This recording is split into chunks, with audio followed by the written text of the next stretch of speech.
At 0847 hours on August 17, 1943, Captain Robert Anderson noticed something that would force him into the most impossible decision of his life. His P-51 Mustang's fuel gauge was dropping faster than his calculations predicted. Not mechanical failure, not combat damage, just physics.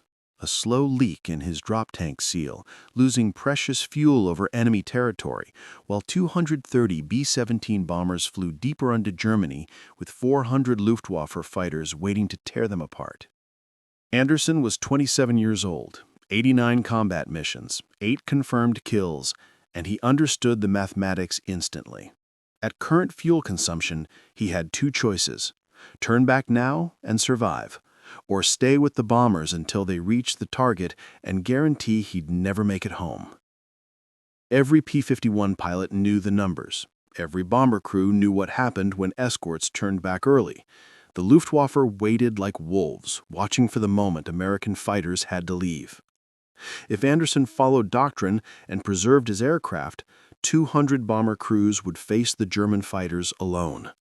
If he stayed, he'd be gliding through enemy airspace with a dead engine. This is the story of a pilot who calculated his own death, stayed anyway, and discovered that some decisions destroy you even when they're right. Captain Robert Anderson's P-51B Mustang rolled down RAF Leiston's runway at 0712 hours, carrying 489 gallons of fuel. Internal tanks held 269 gallons. 2 110-gallon drop tanks hung under his wings. The math was simple: 6 hours maximum endurance at cruise power, just enough to escort B-17 bombers to Schweinfurt, Germany, and return. Anderson was leading Blue Flight, 357th Fighter Group, assigned to protect the 94th Bomb Group. 16 P-51 Mustangs escorting 23 B-17 Flying Fortresses. Behind them, 207 more bombers climbed toward formation altitude. The target was Schweinfurt's ball bearing factories, producing 52% of German ball bearings. Destroy those factories, and German tank production would collapse. Aircraft production would stall. The Nazi war machine would grind to a halt. But Schweinfurt was 580 miles from England, deep in German territory, defended by the largest concentration of Luftwaffe fighters in Western Europe. Intelligence estimated 400 German fighters would intercept. Anderson checked his fuel flow indicators as his Mustang climbed through 8,000 feet. Everything normal. Fuel consumption matched his pre-flight calculations. The Packard Merlin V1650 engine burned 85 gallons per hour at combat power, 60 gallons at cruise. Anderson's flight plan allocated fuel carefully. Climb to altitude, 45 minutes. Cruise to target escort position, 2 hours 20 minutes. Combat reserve for dogfighting, 40 minutes. Return flight, 2 hours 15 minutes. Total flight time, 6 hours exactly, 0 margin for error. P-51 pilots called it flying on a razor's edge. But Anderson had flown this profile 14 times before. He knew his aircraft, he knew his engine. He trusted the numbers, except the numbers were already wrong. At 0847 hours, crossing the Dutch coast at 25,000 feet, Anderson glanced at his fuel gauge. Port drop tank showed 78 gallons. Starboard drop tank showed 61 gallons. Anderson's chest tightened. Both tanks should read 85 gallons. He was burning fuel faster than planned, or leaking it. He scanned his wings.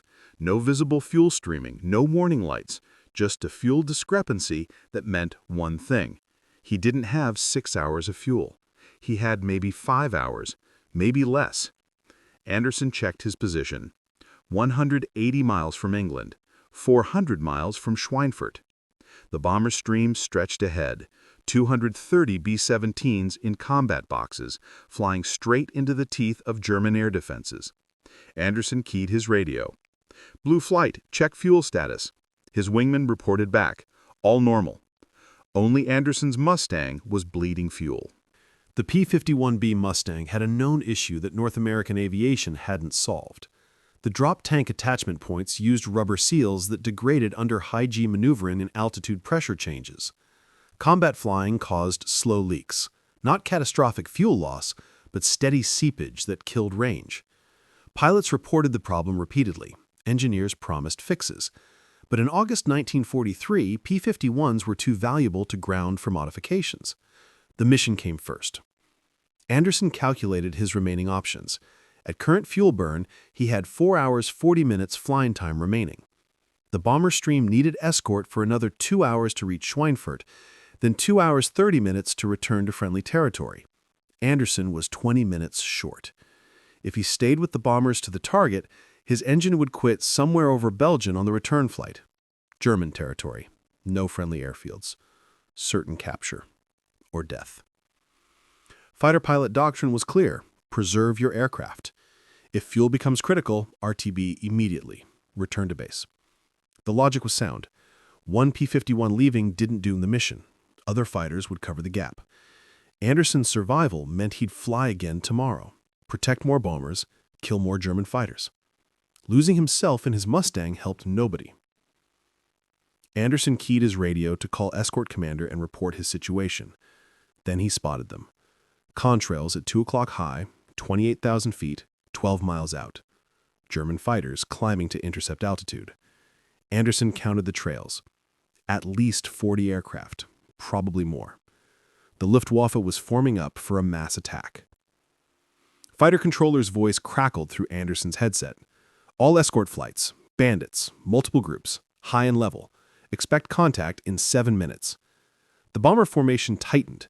B-17 gunners test-fired their .50 caliber machine guns. Anderson watched the German fighters position themselves. Classic Luftwaffe tactics. Climb above the bombers, dive through the formation at high speed, fire cannons into the B-17s, then extend away before escort fighters could react. It worked because physics favored the attacker. German fighters started high with speed advantage. American escorts flew level with the bombers. By the time P-51s climbed to intercept, the German fighters had already attacked and disengaged. The only counter was having enough escorts in position to prevent the German climb in the first place, and Anderson's flight was part of that screen. If he turned back now, 23 B-17s lost a quarter of their escort protection. The math was brutal but simple. Each B-17 carried 10 men. 23 bombers meant 230 crew members. Anderson's presence increased their survival odds. His absence decreased them. At 08:53 hours, the German fighters attacked. 40 Focke-Wulf FW-190s dove through the bomber formation at 400 miles per hour. Their 20mm cannons tore into B-17s. Anderson shoved his throttle forward and climbed to intercept. His Mustang's Merlin engine screamed. Fuel consumption jumped to 110 gallons per hour. Anderson's fuel calculator spun in his head. Every minute of combat power cut 5 minutes from his endurance. The FW-190s flashed past. Anderson fired a burst at one. Missed. Then the German fighters were gone, diving away faster than the P-51s could follow. Anderson checked the bomber formation. 2 B-17s were streaming smoke. One had an engine on fire. The other's tail section was shredded. Both bombers fell out of formation, losing altitude. Crippled aircraft attracted more attacks like blood in the water. Anderson's radio erupted with calls. Blue lead, we've got more bandits, 11 o'clock level. Messerschmitt 109s, a dozen of them setting up for another pass. Anderson turned to engage, then forced himself to check his fuel gauge again. Port drop tank, empty. Starboard drop tank showing 28 gallons. Main internal tanks at 215 gallons.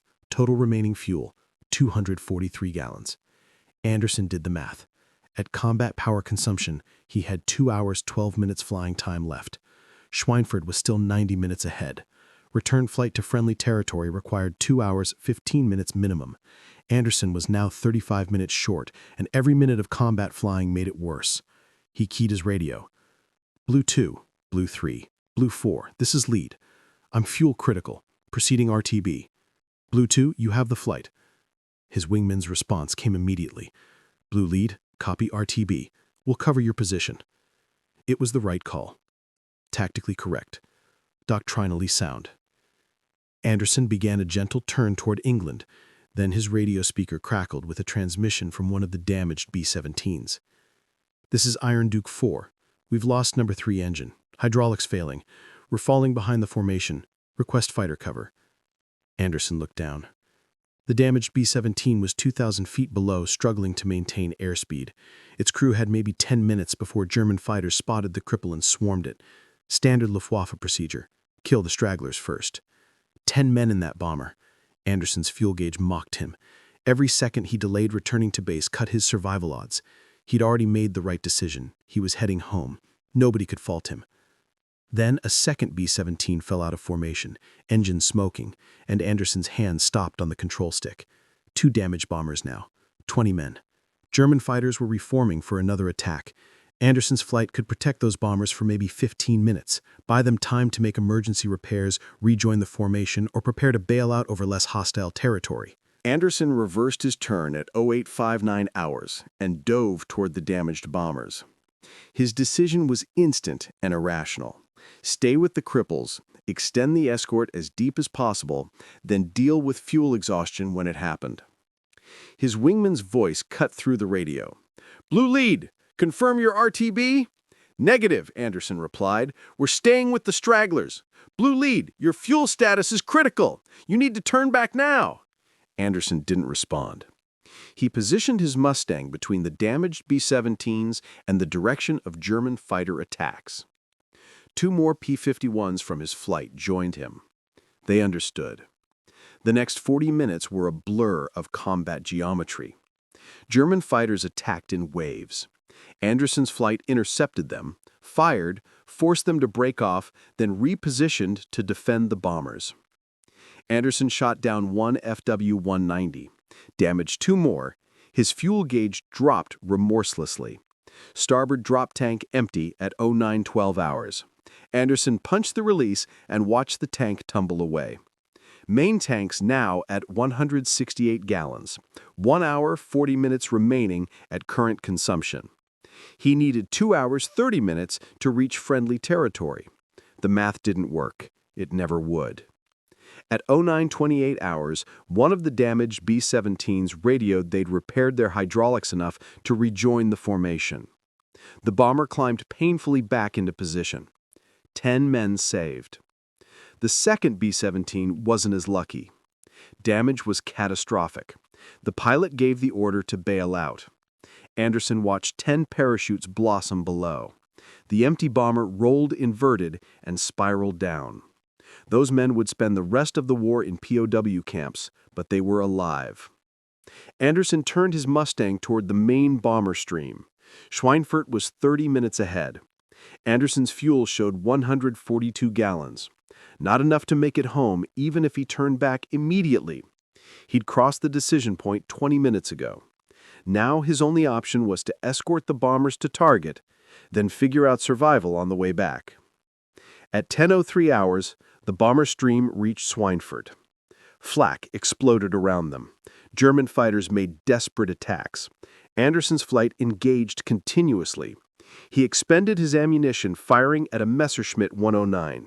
Empty guns now. No fuel for home. But the bombers were releasing ordnance. 500 B-17s dropping thousands of tons of high explosives on the ball-bearing factories below. The target was obscured by smoke and explosions. At 10:19 hours, the bomber stream turned west toward England. Anderson's fuel gauge showed 94 gallons. He calculated endurance, 90 minutes maximum. Friendly territory was 140 minutes away. He was 50 minutes short. Anderson reduced power to absolute minimum cruise setting, leaned his fuel mixture until the engine ran rough, then leaned it further. Every drop of fuel mattered now. At 11:07 hours, Anderson crossed into Belgium. Still enemy territory, but closer to friendly lines. His fuel showed 58 gallons. His wingmen stayed with him, talking him through fuel conservation techniques, calculating emergency landing sites. At 11:34 hours, Anderson's engine coughed. Fuel starvation. The propeller windmilled uselessly. His Mustang became a glider with a sink rate of 1,000 feet per minute.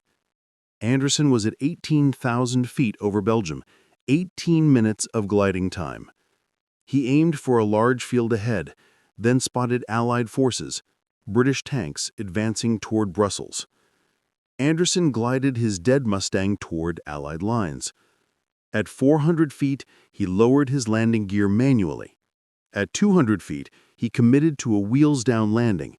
The Mustang touched down in a Belgian farm field at 11:49 hours, rolled 800 feet, and stopped. Anderson sat in the cockpit, hands shaking. British troops reached him 10 minutes later. Anderson's Mustang was recovered, repaired, and returned to service 3 weeks later. Engineers found the drop tank seals had failed exactly as Anderson suspected. He flew 47 more combat missions. He never mentioned his fuel decision to anyone except his wingmen. But the bomber crews of the 94th Group knew what Anderson's flight had done. 20 men returned home because 4 P-51 pilots stayed beyond their fuel limits. 40 more bomber crews made it to Schweinfurt and back because those escorts remained in position during the critical attack phase. The Schweinfurt raid lost 60 bombers that day, but without extended escort coverage, losses would have exceeded 100. Anderson's decision to stay with damaged bombers while fuel critical violated doctrine, but reflected the brutal calculus of air combat. Sometimes mathematics matters less than presence. After the war, Anderson never called himself a hero. He called himself lucky. Lucky his engine quit over Allied lines instead of German territory.